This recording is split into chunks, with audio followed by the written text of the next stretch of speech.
Good morning. My name is Bill White, and I am very honored to be your Master of Ceremonies here today. Spent almost 20 years at the Intrepid Sea Air Space Museum and the Intrepid Fallen Heroes Fund, where we can continue together with these important foundations that are supporting our nation's military. And we are greatly honored to begin this program here today with you. October 19th, 2001. Think of that date. That's the date that we were asked by the military to consider as the unveiling of this statue in the World Trade Center complex. That was the day that our special forces landed in Afghanistan and began to rout out those who performed these horrible acts right here at Ground Zero, Washington, and in Shanksville. So today is a very special day. We have some wonderful, incredible leaders of our nation who will speak to you about this important statue and what it represents. And let us begin. If I could please ask everyone to stand for the presentation of our national colors, presented by the Port Authority Police Department Color Guard, the U.S. Navy Color Team from Fort Schuyler. The national anthem will be sung by our very own Lieutenant Brendan Gillen, FDNY, Bronx Division, and the pipe and drum by PAPD. March on the colors.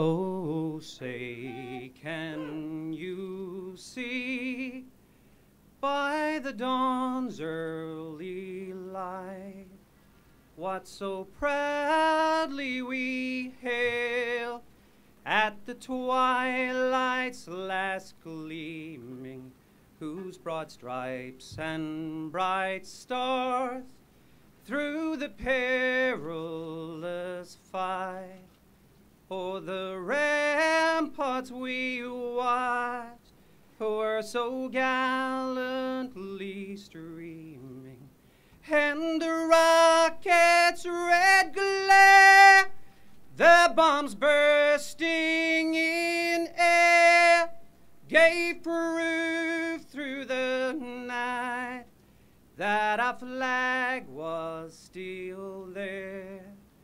Oh, say does that star-spangled banner wave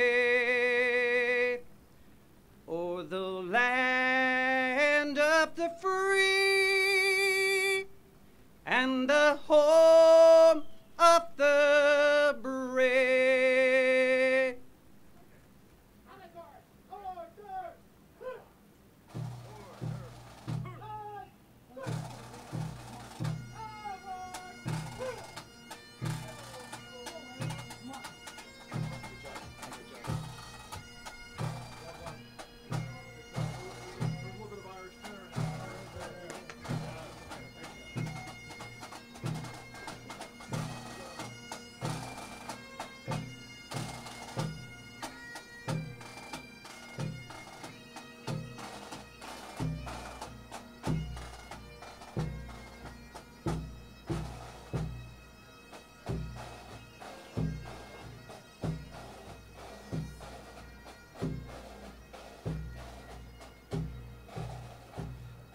Please be seated.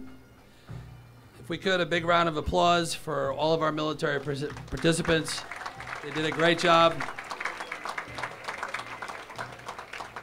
And as the general just said to Brendan as he was walking off, he's got a little bit of the Irish tenor in him. We'll get right down to the business of the official transfer and our unveiling of the statue. I'd like to ask two great patriots. One, Scott Neal, who is a board member of the Green Beret Foundation, and prior to that was Senior Enlisted Advisor, Special Operations Command Interagency Task Force, who has been a great friend to this effort.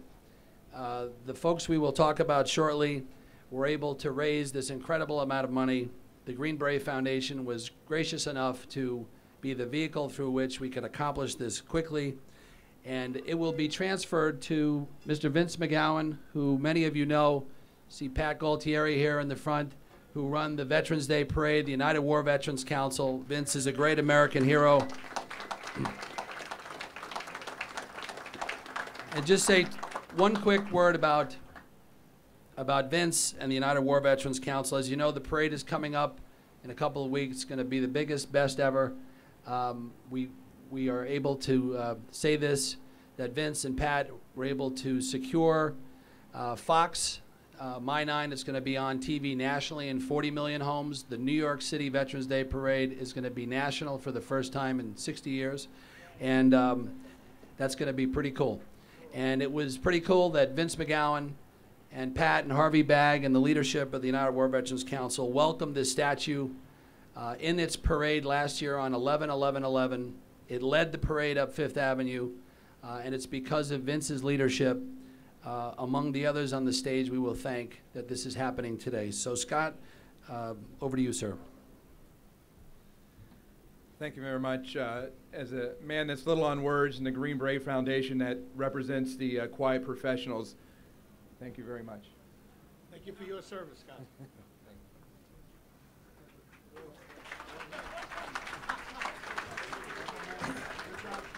It's an honor to represent the cities in this opportunity that we now have to showcase the brave men and women who have helped settle the needed score that we are now building away from here. The Port Authority with the Mr. Foy, the Port Authority and the groups that have made the Ground Zero come back to life are honored with us to be able to bring the statue that represents the hard work, the efforts, and the success of our men and women overseas. Thank you for the opportunity to serve.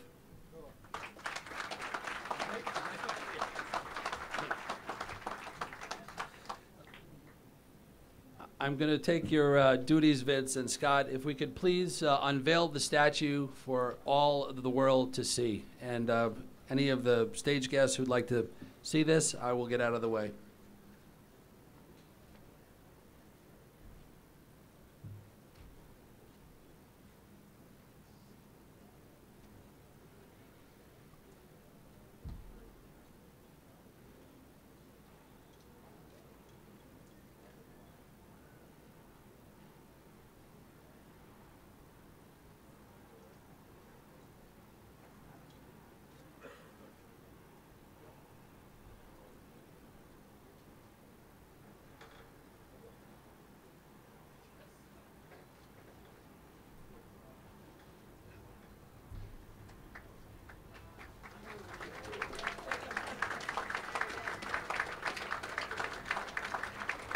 How does she look? How does he look? Excuse me. Correction. I worked on a ship for 20 years. It's a she.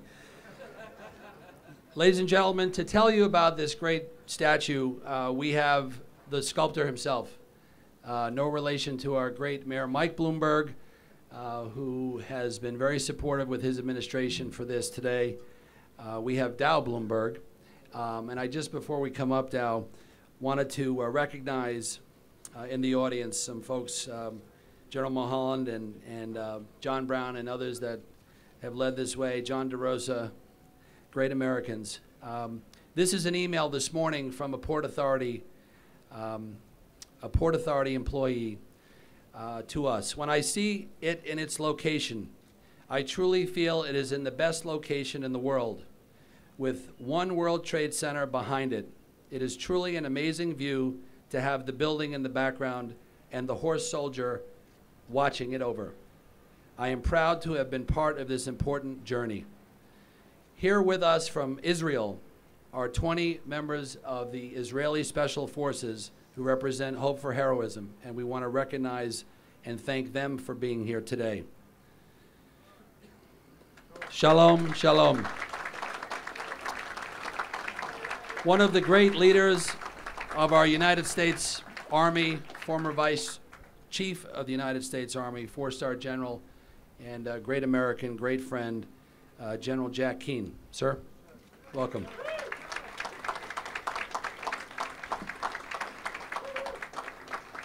And two very well-respected colonels from the Army Special Operations Staff, Colonel Kurt Sontag, Chief of Staff, United States Army Special Operations Command, and Colonel Scott Bauer, Commander of the 5th Special Forces Group.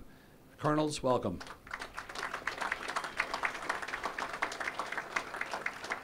The love and the effort that went into making this statue possible could not be better described by the artist who created it. And without any further ado, the master sculptor, Dow Blumberg.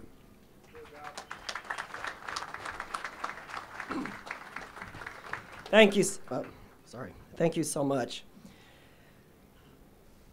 I've been involved with this project for almost 10 years now.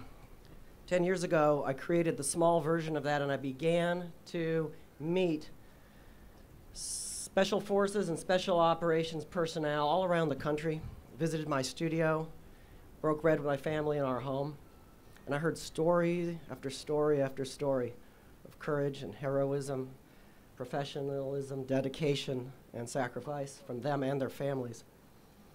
I want to share with you a true story, though, that helped clarify for me the true meaning of this monument. A year ago, when I was sculpting this large one in Oklahoma, the co-owner of the foundry, a quiet man and a master sculptor, was designated to be our assistant. He was to prepare the studio every day, to clean up after us. He was just to keep us going as we worked 18-hour days to meet this deadline. Never asked to touch the piece, but one day he asked to. I assigned him the Afghan design around the horse's neck, and he spent an entire day, 8 hours, sitting on a chair, meticulously copying the diagram I had given him. And then he left. My assistant and I continued to sculpt till late at night. The man's brother came to see how we were doing, and I told him about that, and tears welled up in his eyes, and he said, this is his son, Jason, was a Green Beret in Afghanistan, and today is the 6th anniversary of his death there. And he spent the day sculpting on this statue. So the true meaning of this statue to me is found in the answer to this question. How do you adequately say thank you when you have been freely given a gift of such great value that costs so much that you know never in your lifetime can you repay it? And I think the answer for me to that question is you say thank you as best you can, but you say thank you. I stand here before you humbly and an average American that's been asked to use his God-given gift to join with a group of other average Americans who've chosen to use their special and amazing gifts and talents to publicly say thank you to the men and women and their families of our special operations people who have responded worldwide to the attacks of 9/11. My hope is that this monument, residing here on hallowed ground, acts as a loudspeaker, broadcasting a message from New York to the nation, to its communities, to its leaders, and to its people. And the message is that military service to your country is an honorable thing, and that we will publicly and permanently and unabashedly say thank you. Thank you all for allowing me to be here. Thank you, Dow. And as you might not be able to tell, but placed particularly underneath the foot of the horse soldier on the statue is a section of the World Trade Center steel, which kind of rounds out everything we're talking about here. John Brown is our next speaker, and I have to say that he would kill John DeRosa and I if we told him we were going to say this, so I don't know how else to say it other than there are some people on this stage, all of whom made this happen, but John, the chairman of No Greater Sacrifice, a member of the executive committee of UBS, a great American patriot, whose family at this moment is going through some difficult times, so we will remember John and his family in our prayers as we go forward together with our great friend. But without John and his leadership and his financial commitment, this statue would have never happened. I will just say that this was a very expensive endeavor, and we needed all the money up front to get it done in the 6 weeks to make it happen. We ended up raising all the money, but notice that first little part. We needed all the money up front to get it done. And there was a man there who said, done. And he did it. So without further ado, our great leader, Mr. John Brown.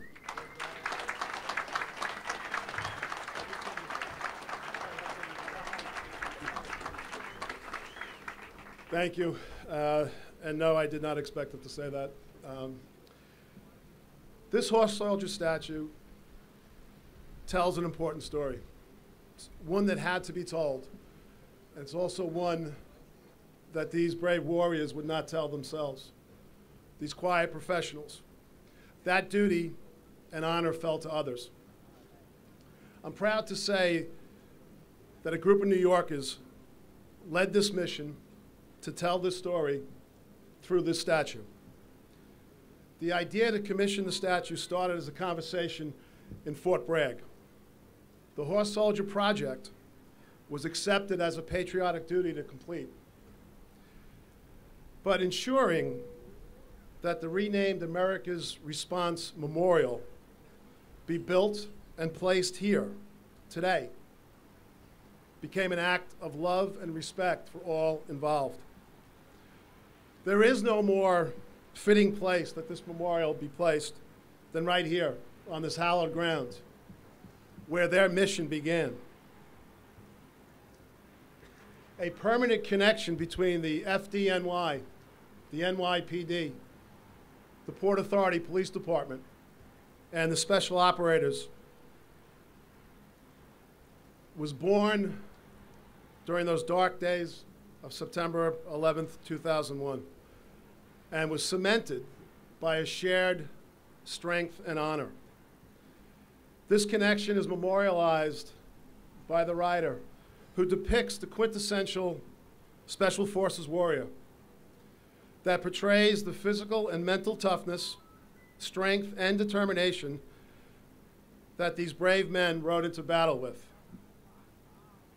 And a piece of World Trade Center steel is at the statue's base. That represents the acts of heroism displayed on this very site on that terrible day 11 years ago by our first responders. Their collective character and determination is captured and displayed for posterity with this iconic memorial. Today's ceremony is more than just a dedication of this memorial. It's a celebration of service. We as Americans, and especially we as New Yorkers, owe a tremendous debt of gratitude to our service members and their veterans. To quote a very good friend of mine, Colonel David Sutherland, these warriors go places, do things that most Americans cannot comprehend.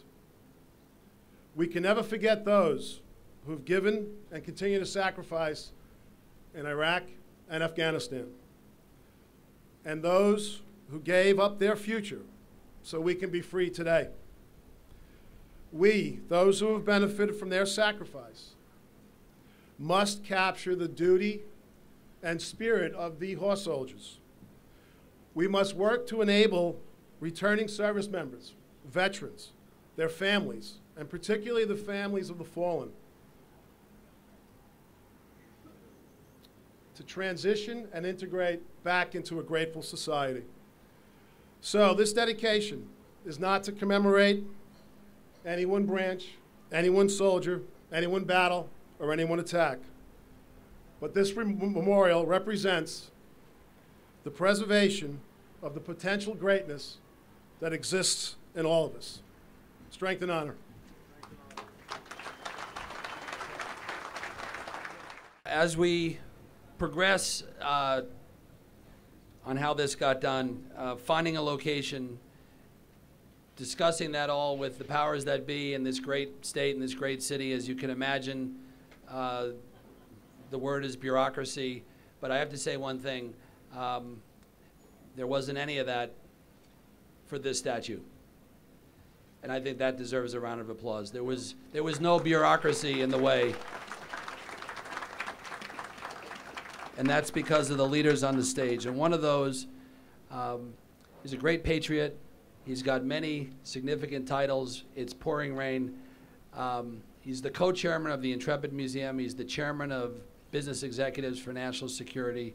He's one of my dearest friends, a great supporter. Whatever the cause is in this line of supporting our troops, and I'm sorry, as I'm speaking this way, our horse soldiers, our special forces, this should have been done immediately at the beginning of the ceremony. My apologies. Our great American heroes in uniform, a great round of applause, please, for them and their families. Thank you. Thank you. Thank you. Thank you very much for all that you do for us. Thank you.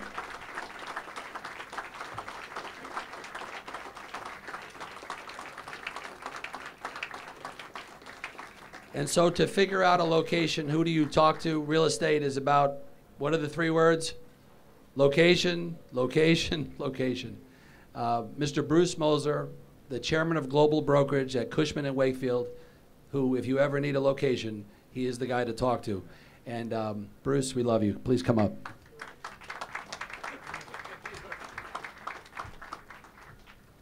Well, Billy, that's the shortest introduction you've ever done for me, but thank you. What a lovely day, huh? But it's a New York day. Ladies and gentlemen, distinguished guests, members of our military past and present, as well as our first responders, fire, police, and EMS units. As has been said before today, 9/11 is a day of infamy that all Americans, and particularly all New Yorkers, will never and must never, ever forget. It represents one of the darkest hours for our countries. That day, so you know, was precisely 4,056 days ago. But from that day to this day, much has transpired, including countless acts of heroism by the families themselves, our first responders, and of course our extraordinary military. Through it all, as Winston Churchill once said, we owe so much to so few whom have carried the burden for more than a decade. One thing we can say with certitude is that though the pain will never be erased, the healing has finally begun. On May 2nd, 2011, the perpetrator of the single worst act of treachery on American soil was killed by our special forces. So, in some ways, we have almost come full circle. Today, we're going to come together to dedicate the horse soldier statue to those men that led our response and in short order put our enemies on the run. A statue that honors our special operators and all veterans whom every day in all the far corners of the world continue to put their lives on the line in defense of our freedoms.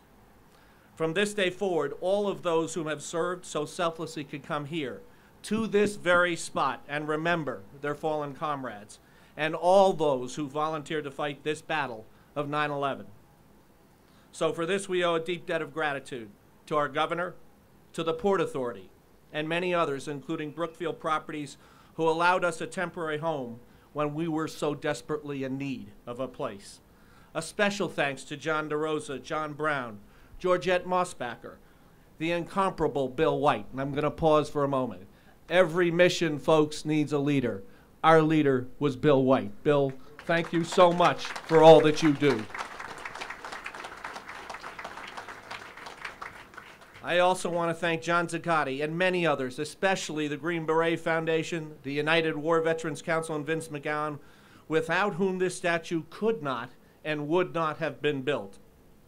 The horse soldier statue will forever watch over the sacred ground where more than a decade ago we lost close to 3,000 innocent men and women and more than 12 million square feet of property which they inhabited. This statue must remind us, and does remind us, that we can rebuild. Witness the gleaming new towers that now stand tall, built by patriots to honor patriots. Those who commit cowardly acts, and more importantly, anybody that might attack American soil, will not live to see the future. This is our clear message.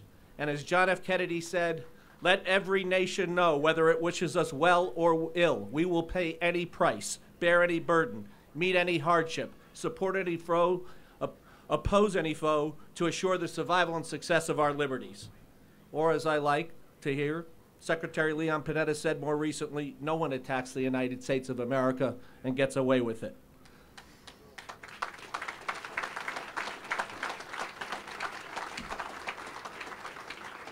Ladies and gentlemen, to conclude, this statue was built to honor and remember our special operators, our veterans, those that serve and are serving, including those that serve in anonymity, as a way to thank them for selflessly defending our freedoms and way of life. To General Mulholland and all of our incredible veterans, the horse soldiers, we owe you all a deep debt of gratitude, which we cannot possibly say in words. But nevertheless, we say thank you, thank you, thank you. God bless you all. God bless the United States of America.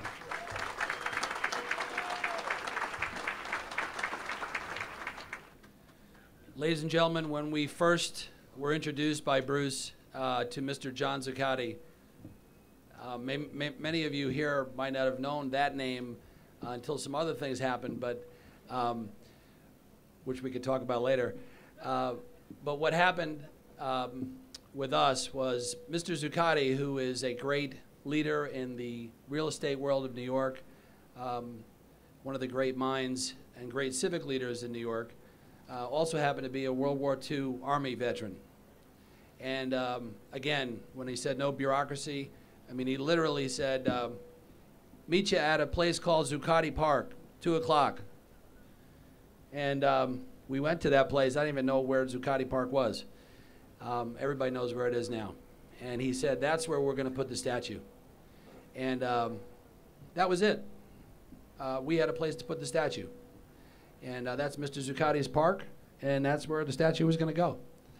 And then some people moved in there, who these gentlemen on the stage fight for their freedom so that they can do things like that. That's what makes America a great place. So we had to find another place for the statue. And in doing so, we needed a temporary place for the statue because it was coming in New York in the parade.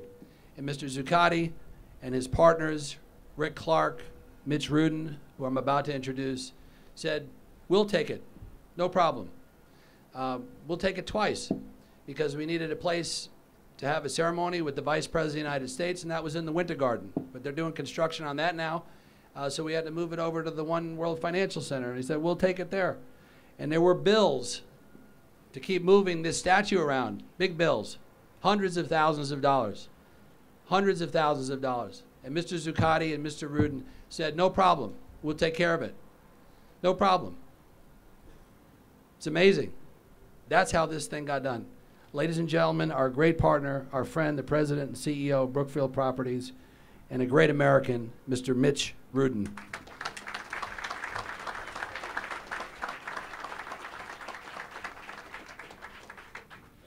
Thanks, Bill. Well, as you see, Bruce's expertise doesn't just extend to location, location, location, but temporary location, temporary location, and temporary location.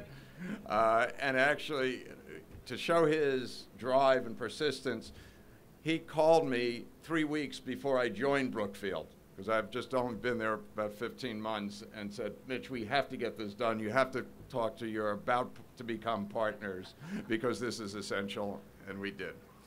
We couldn't be more enthusiastic about having hosted it and proud that it moves on to even a better location.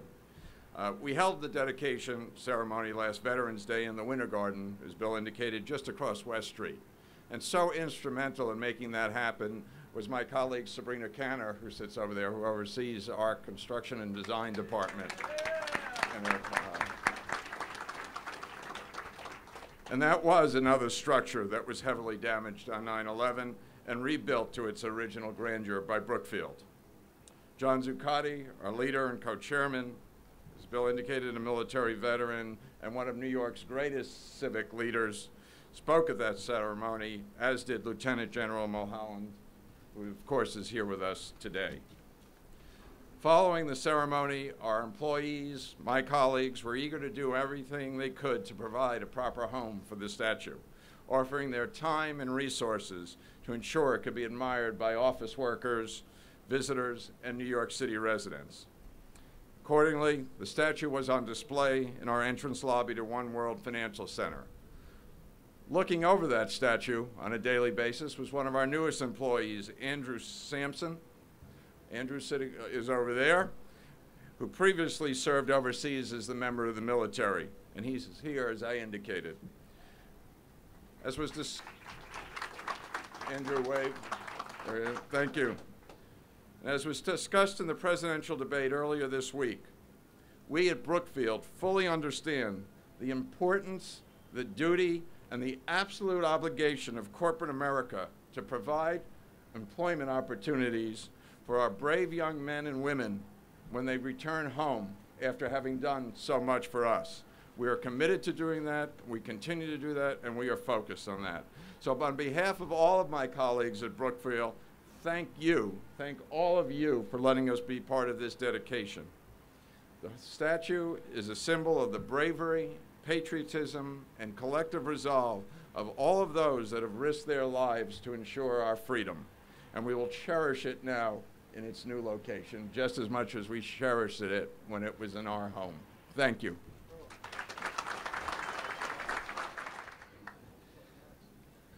Ladies and gentlemen, again, this is a day of gratitude and thanks, and I'm sorry that you're hearing that 400,000 times, but I'd like to multiply that by 3 right now as we introduce the executive director of the Port Authority of New York and New Jersey. Now, this leader acts very quietly behind the scenes.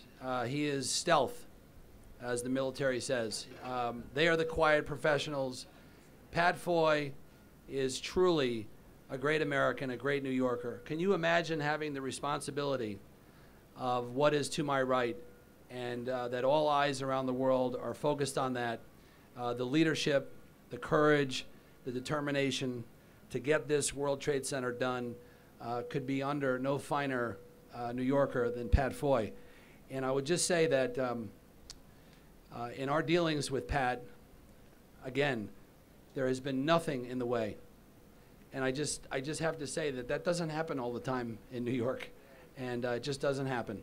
So Pat, if we could, on behalf of all of the men and women in the military, thank you for making this possible today. Your team, and I know you'll probably thank them, but everybody that works for the Port Authority here, but at the leadership, you know, Steve Plate, Mike Donovan, Quentin Braithwaite, Glenn Guzzi, Anthony Hayes, all of Pat's amazing right hands, left hands are really spectacular. The construction workers we see that are building this, that work, the Port Authority, police who are here, and we're going to talk in a minute. But just Pat leads a great team and is a great leader, and we thank him so much. Mr. Pat Foy.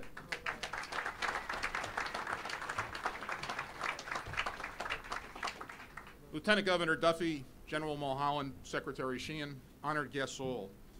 We at the Port Authority are honored to provide a new temporary home to this magnificent structure here at the World Trade Center PATH Station, where more than 50,000 daily commuters and tourists will view this fitting tribute.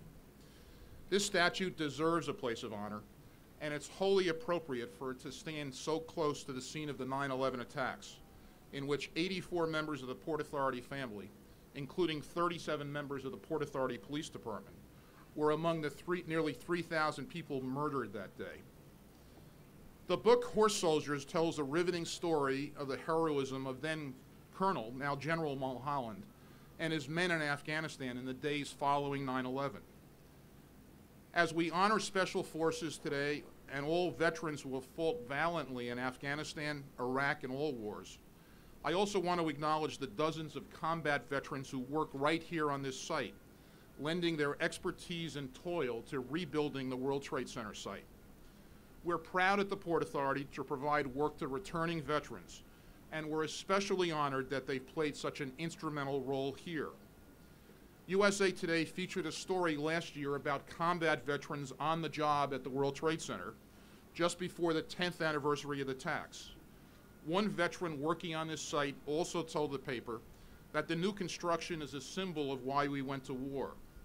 Another veteran working here that some may consider their employment at the World Trade Center just a job, but for veterans it's really, really personal.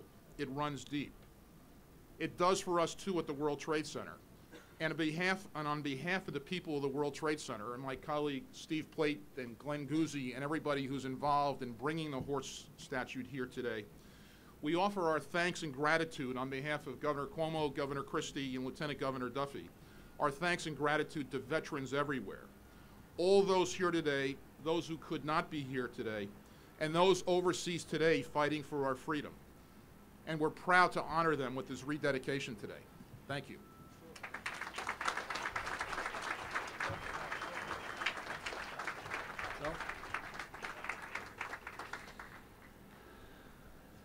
I will just say this because maybe in the crowd we missed our friend who traveled all the way from Afghanistan to be here with us today. Is Mr. Zamari Kamgar here with us? If he is, could someone let us know right now? He's here? Please come on up. Okay. No, he doesn't want to speak? Doesn't want to speak. Okay, I'm sorry, he doesn't want to speak. But I just want to say Mr. Kamgar is the President and CEO of CAM Airlines in Afghanistan. And he came all the way here from Afghanistan on behalf of himself and his family and his friends to literally say thank you to General Mulholland and his troops. He is a great patriot of Afghanistan, desired his freedom and freedom from Al-Qaeda and the Taliban. I am not putting words in his mouth. I have heard his speeches and I've read his transcripts. And he wanted his country back, and you know, we're still trying to do that, and I think we've done a hell of a job to give him and his family the freedom that they deserve in Afghanistan. So thank you so much for traveling here to be with us today, and God bless you. Thank you. Ladies and gentlemen, the President of the United States appointed our next guest to be the Assistant Secretary of Defense for Special Operations and Low-Intensity Conflict, a lifelong career of service in the counterterrorism and security spectrum, as an Assistant Secretary of State, as the Assistant Commissioner of Counterterrorism here in New York City, as a great American, West Point graduate, himself battling courageous things in his own life for the last couple of months. He is a great patriot, a great friend. He told me short introductions, so I'm trying to move this along. But ladies and gentlemen, the Assistant Secretary of Defense, the Honorable Michael Sheehan. Thank you, Bill. It's appropriate that it's raining this morning because that's the best weather for special operators, because the enemy cowers in the rain and the cold and the snow and the dark, and special operators continue to work with their advantage. So it's appropriate that it's raining. I'll try to be brief. Thanks for that introduction, Bill. I'm really humbled to be part of this ceremony. As a former member of NYPD and head of the counterterrorism unit there, and also as a former Green Beret in the 7th Special Forces Group, I'm deeply honored to share a few words with you this morning. I want to start also by thanking a few people, particularly Governor Cuomo and my former boss, Mayor Mike Bloomberg, who was very supportive of NYPD's counterterrorism program when I was here, everything that we tried to do. Thanks to Bruce Mosler, Tom Brown, and my good friends John DeRosa, Georgette Mosbacher, and Bill White for making this happen, as well as everybody else on the stage. You're truly American heroes. Inscribed on this monument is our Special Forces Creed, De Oppresso Liber, to liberate the oppressed. On September 11, 2001, as we all know, we were unprovoked attack. America was attacked. The buildings on this very site were burning and wobbling, and thousands rushed out of those buildings for safety and protection. At the same time, in those terrifying moments, the first responders of New York City, FDNY, NYPD, and the Port Authority Police rushed into those buildings without concern for their own safety. Their only concern was for others and to complete their mission. Within hours of the attack at Fort Bragg, North Carolina, America's first responders, U.S. Army Special Forces, moved into action. And within weeks, they planned and coordinated and deployed overseas thousands of miles to Central Asia. On October 19th of 2001, 11 years ago, they flew at night over 200 miles across the Hindu Kush in absolute blackout, in one of the most horrific aviation exercises in history. Then they were dropped in farmers' fields, literally in the middle of nowhere. Once in Afghanistan, they needed a way to move around difficult terrain that had proven to be the unwinding of many military powers before. But these special operators were offered horses by the Afghan tribes they were supporting. And although very few had any experience on horseback, they accepted this without hesitation. They understood it would be critical for the success of their mission. Coordinating military operations with the local warlords and directing lethal airstrikes while on horseback, our special operators accomplished in weeks what many pundits thought would take months, if not years. They crushed al-Qaeda and the Taliban and chased them into the mountains of Pakistan. Our special forces teams have proven time and again they can deliver results in the most complex and difficult situation. The special operators have and continue to be the hallmark of American exceptionalism. They are specially assessed, selected, and trained for a diverse, complex, and highly uncertain operating environments. And this statue captures that adaptability, skill, and courage. And I can assure you right now, as my staff is in the Pentagon, working on missions for them around the world that require these attributes. While in their mission in Afghanistan, and in honor of the victims of 9/11, each of the teams carried metal from pieces of steel from the rubble of the World Trade Center. And at the site where they completed their mission, they buried pieces of these steels with the American flag at that location. And as the first units to invade Afghanistan and to take the fight to those responsible, these burial ceremonies in Afghanistan would forever bond the Green Berets of the 5th Special Forces Group, commanded by General Mulholland at that time, and New York City's first responders. So it's only fitting that in this day, 11 years after that initial infiltration, that the De Oppresso Liber statue that celebrates the triumph and sacrifice of the special operations community moved to this site and finds its final resting place in this memorial, where we'll also honor the fallen comrades in NYPD, FDNY, and the Port Authority Police. It solidifies those bonds of those who sacrificed their lives, those who climbed the stairwells, those of the great towers, and those that rode into battle to take on those who perpetrated the awful attacks against our homeland. We of the Special Forces community are honored to have this statue placed at such a prominent location of this memorial, and at this one of the most busiest crossroads of America, as this subway station. By the way, it is the first statue of the Special Forces soldier to be put outside of Fort Bragg in a 60-year history of the special operations.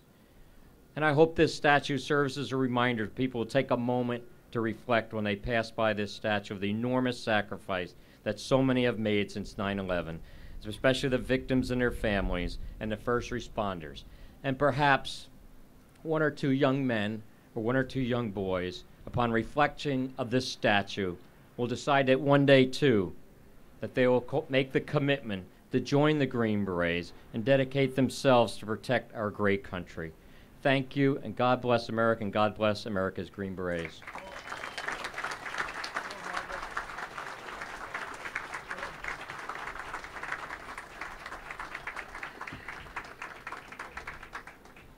Ladies and gentlemen, it's our distinct pleasure to have with us today a great American, a great military leader, someone who commanded these Special Forces operators in 2001 as a colonel.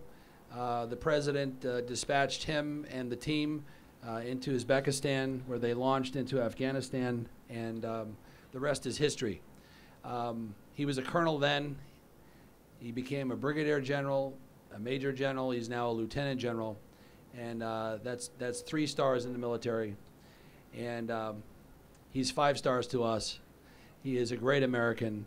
He really is somebody who has cared deeply about this, and without his perseverance, interest, and desire to get this done, it would have never happened. And he now commands, with Admiral McCraven as his deputy, the United States Special Operations Command out of Tampa, a great American, a great friend, Lieutenant General John Mulholland. Well, good morning. I know it's a little bit wet, windy, blustery, but if I could take you back 11 years to Afghanistan, suffering years of drought, this was a great day in Afghanistan. As the rains came, and in fact, as these great warriors from all the great regiments of special operations and our joint force came in, the rains came with us. And the Afghans were very appreciative, and they said, you brought the rains with you to restore our life. But of course, we took credit for that. It's only, why not? So guys, it is great seeing all of you. Thank you for being here today, because this is about you guys. I thought I was going to be able to get away, yes. So.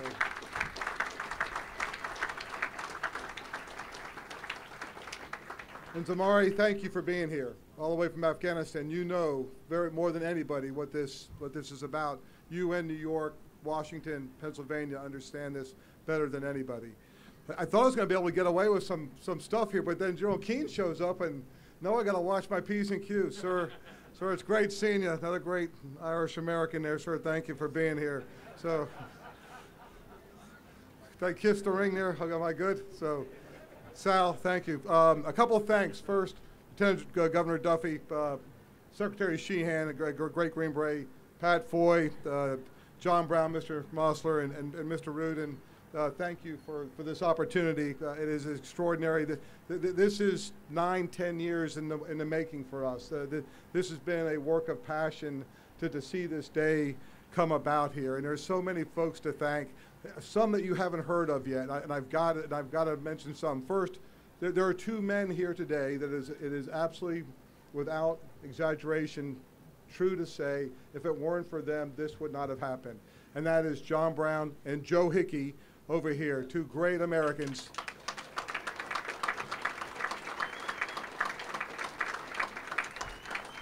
Who took an idea and made this happen. To Colonel Andy Anderson, my brothers in arms, who is the ultimate fixer from Fort Bragg. Doug Stanton, and if you've not read the book, The Horse Soldiers, he is the author. And Doug couldn't be here with us today, but he captured this story so very well, and it helped enable this because through the great artistic works of that writer, he was able to tell that story and connect it to so many folks who helped make this a reality. So I want to thank Doug for his great effort, even though he couldn't be here with us today. To Dow, of course, that artistic talent who captured that spirit so magnificently, and all those who helped bring artistic capability to this. I met today the gentleman whose name I forget, I'm sorry, and his son who helped build this great platform upon which the statue stands. Thank you so very much. It's wonderful. I have to offer my thanks, of course, to Governor Cuomo and the great state and the city, Mayor Bloomberg of New York, for making this happen. You've heard already stories as to why this was important to us, and I will tell you why from the very beginning, because we thought there was a third part to the story that needed to be told, and it could only be told here in New York for the very reasons that they attacked us here. Because this is the world's great city. This is our nation's great city, and they knew it was a symbol. And we knew the story of the great Americans who were attacked that day and their terrible sacrifice and their heroism of the men and women aboard UA-93 in the Pentagon and here in these towers as they work to save each other.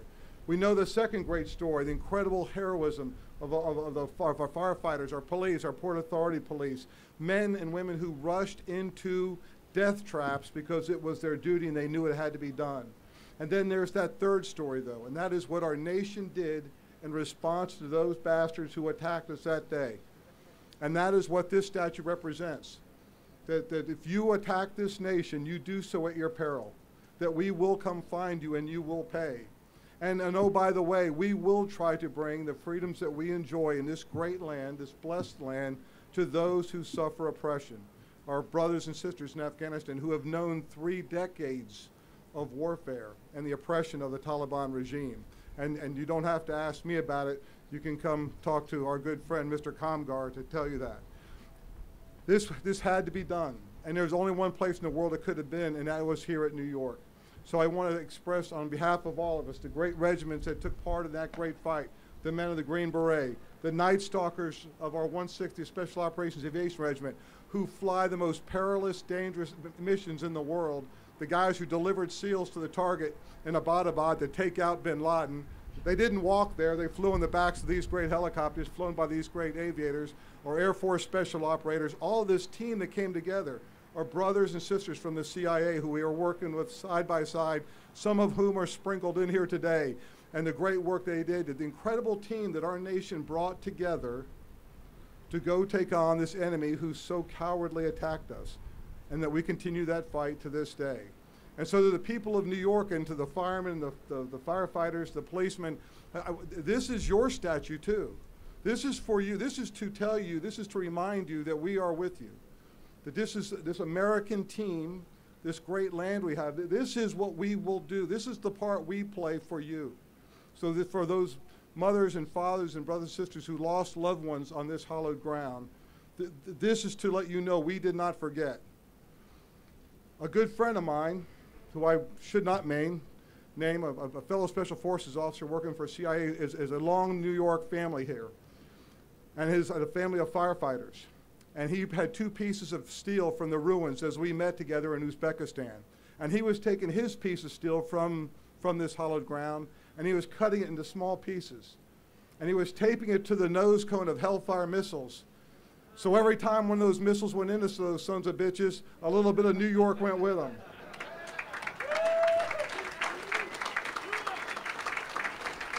That's true. But he gave me a piece too, and he said, hey, John, I know you'll figure out, here, you do something with yours.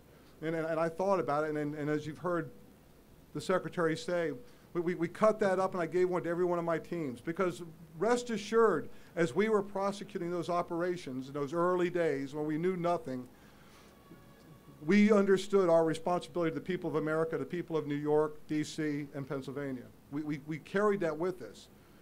And we knew we had an obligation to meet. And it was a heavy rucksack because we knew what we had to do.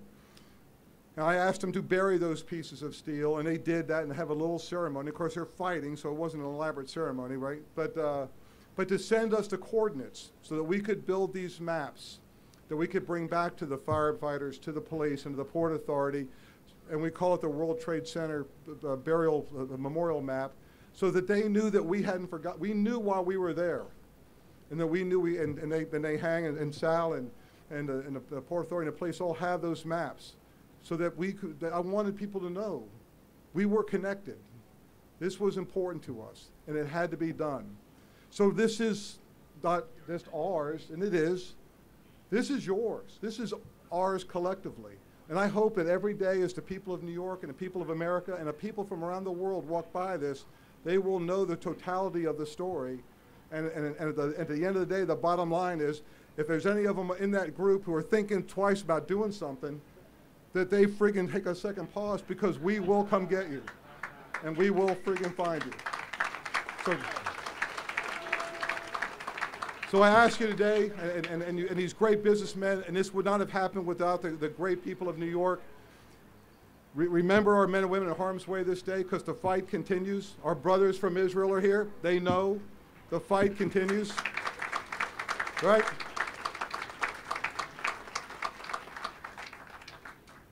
Remember those men and women in harm's way. They do it because they love it. I've heard people say we got an economic draft. That's crap.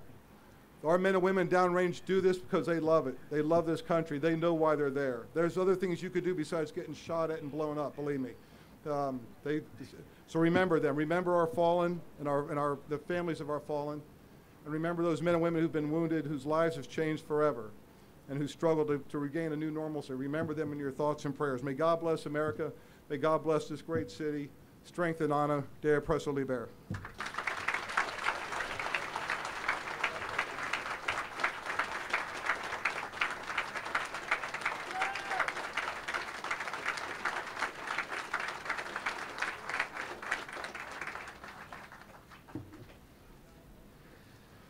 Thank you, General. Thank you so much.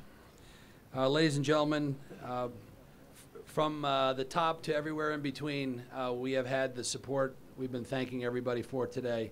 And it doesn't stop where we've been discussing. It goes all the way to the governor and his great lieutenant governor who is here with us today. Governor Andrew Cuomo and his amazing team, Steve Cohen, Larry Schwartz, our friend Jennifer Baer, who's just an amazing group that keeps this governor in New York. We have a great leader in New York. We have a great team in Duffy Cuomo Duffy, and they really, sorry, you're here. But Andrew is here with us, not just in spirit. Without the governor saying, get this done, would have never happened. And we do have a great lieutenant governor in Robert Duffy. And I was remembering last year, he marched with the Veterans Day Parade up Fifth Avenue, right with the statue, and has been part of this every step of the way. And we are so grateful that he's here with us in the pouring rain with all of you. And join me in welcoming the great lieutenant governor of the state of New York, Governor Robert Duffy.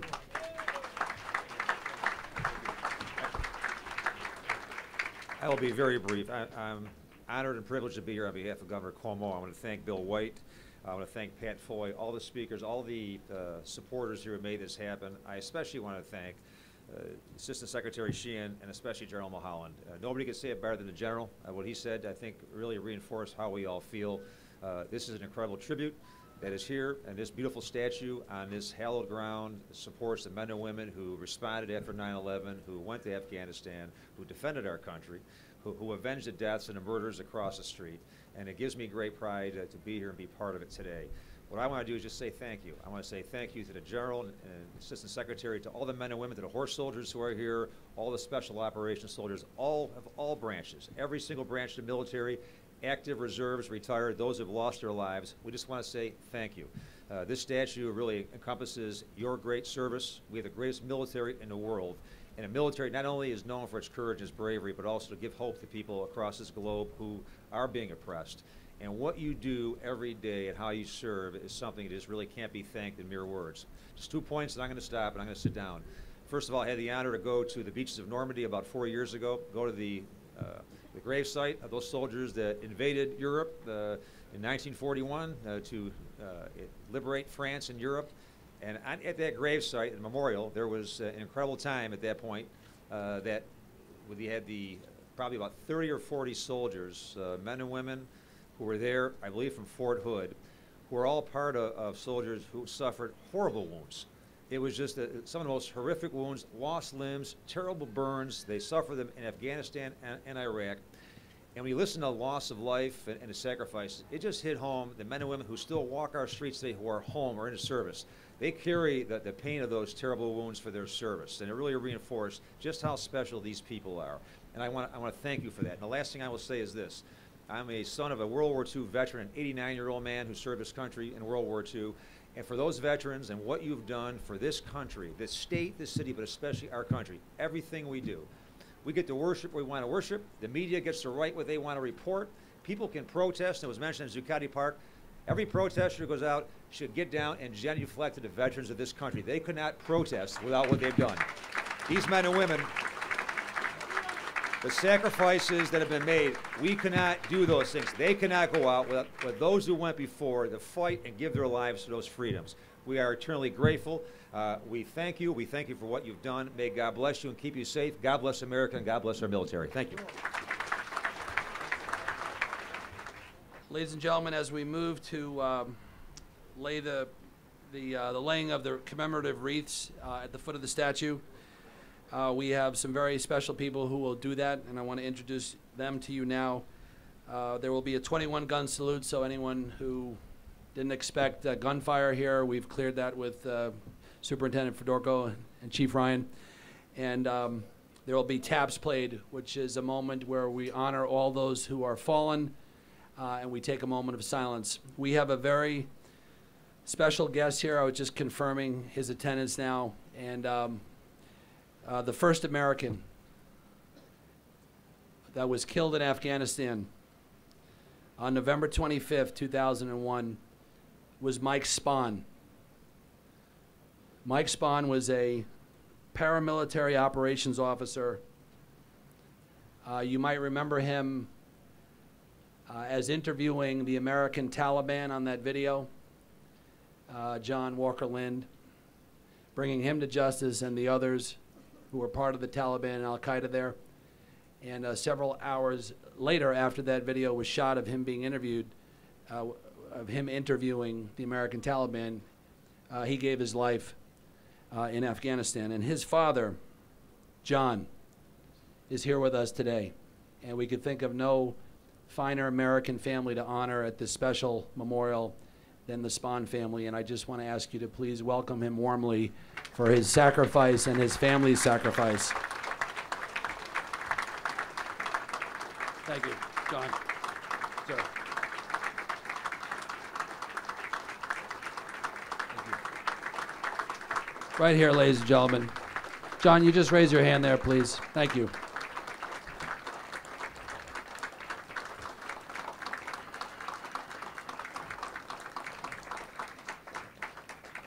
Thank you, Mr. Spahn, for being with us. And ladies and gentlemen, as I'm looking around, and you'll have to forgive me, but as we close the ceremony after the wreath laying, we won't have a chance to do this, but I see Mark Nooch, who is a horse soldier himself, holding an umbrella from Mr. Kamgar there. I want to recognize Mark and all of the horse soldiers that are here that I cannot distinguish from where I'm standing, but I just wanted to make sure that we thank Mark for his valiant, courageous, heroic service in Afghanistan and for bringing justice to those who did this on 9/11. Mark, please. Thank you. Thank you.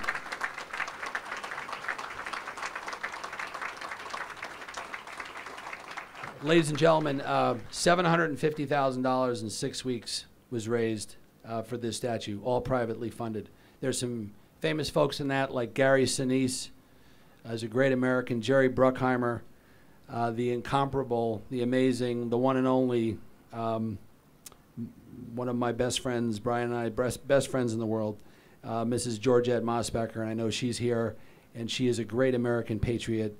She opened up her home and raised hundreds of thousands of dollars, and she is just absolutely, completely patriotic in every way.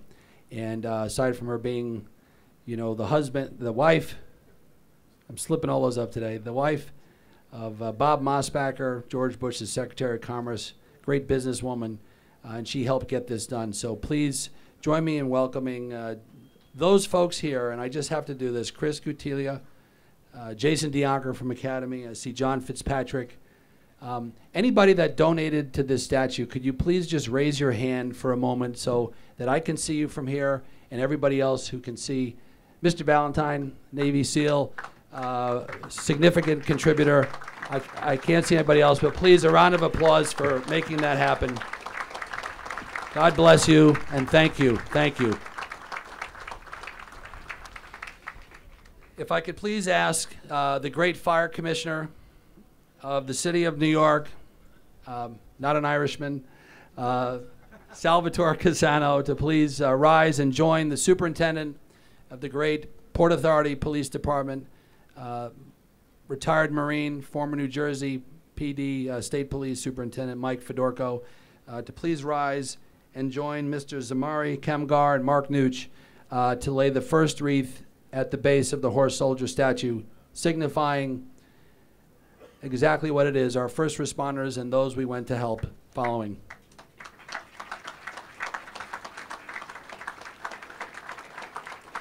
Chief Ryan, would you mind joining too in uniform, please? Chief Ryan, the police chief for the Port Authority Police Department.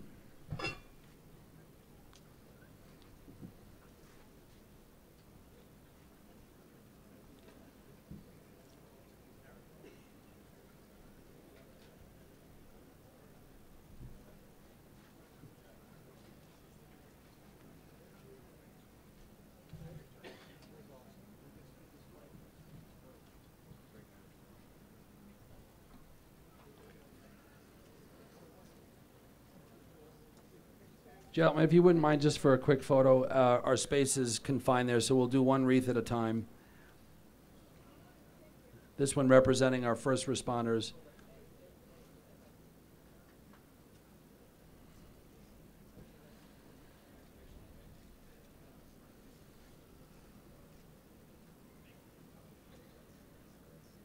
Thank you. If we could please ask the Assistant Secretary of Defense, Mike Sheehan, the Lieutenant Governor of the great state of New York, Robert Duffy, and Lieutenant General John Mulholland, who will lay the second wreath in honor of all of those soldiers, sailors, airmen, Marine, and Coast Guardsmen killed in the line of duty that have been wounded, injured, or have come home needing our love and support. Honor of our military.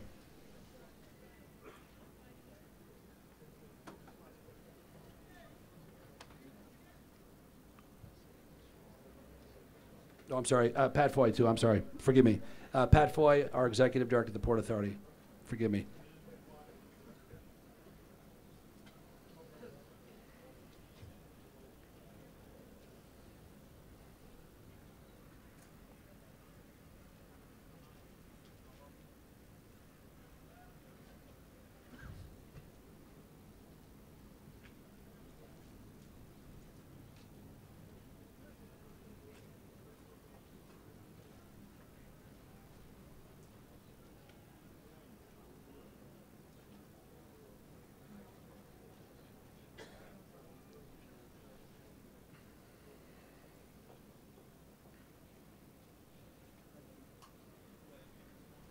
If we could just turn for a photo real quick. I'm sorry, gentlemen. If you could just face this way. Thank you.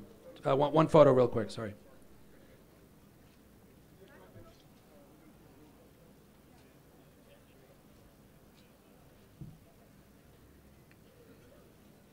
Thank you. And our final wreath, if we could ask Vince McGowan, Pat Gualtieri, Scott from Green Beret Foundation, and Dow Bloomberg to join in the final wreath laying in honor of the horse soldier statue. Oh, yeah. And the Assistant Secretary just pointed out Mark Mitchell, horse soldier colonel. Raise your hand, please. Want to thank you very, very, very much. Thank you so much. I'm sorry you're hiding behind a speaker there, as usual.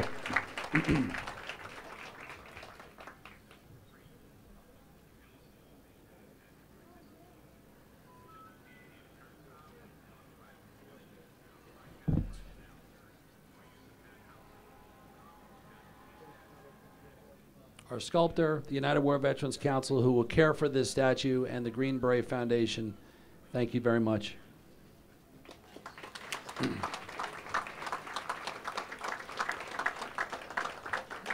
If you could please rise for the 21-gun salute and the playing of taps.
Mr. Spahn, if you could please come up to the wreaths. We would like to honor you at the foot of the statue with a moment of silence.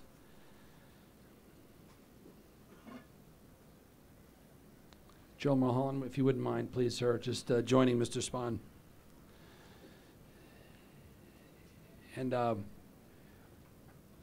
I know I speak for this group. We're not short on the quick moments of silence. We will take a moment of silence.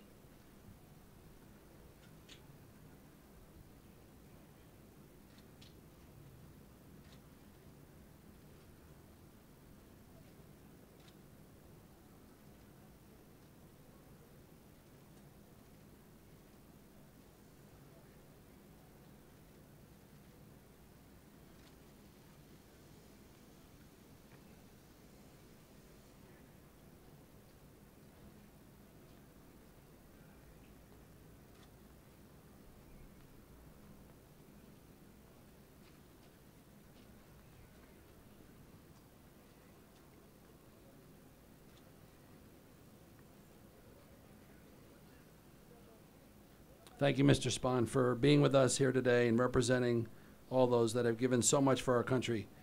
As we conclude this event here today, we encourage you to spread the word about coming to visit this statue to your family and friends. And let's get this on Facebook with 40 million likes. And everybody that tweets, tweet this. I'm not kidding. We want to have everybody know about this important statue and to get the word out. I would like to thank my business partner, Joe Pecoraro, Violetta, Katie, Sarah, all those from Constellations Group that did this ceremony out of the love of their heart. And I just want a round of applause, please, for all those who made this event happen today. And thank you so much. And God bless you, and God bless America.